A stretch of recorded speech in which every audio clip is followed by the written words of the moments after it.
சிவாலயத்தில் நீ போய் ஒரு விளக்கு ஏத்தணும்னாலும் அதுக்கு ஒரு சிவாலயத்துல தரிசனத்துக்கு போறீங்களா?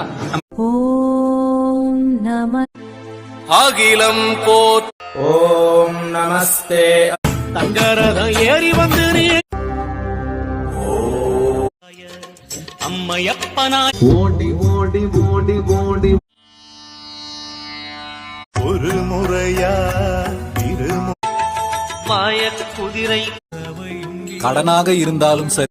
இடது கண்கள் சந்திரன், வலது கண்கள் சூரியன், இடக்கை சங்கு சக்கரம், பலக்கை சூழமான்மழு, எடுத்த பாத நீழ்முடி, எண் திசைக்கும் அப்புறம், உடல் கலந்து நின்ற மாயம் யாவர் காண வல்லரே.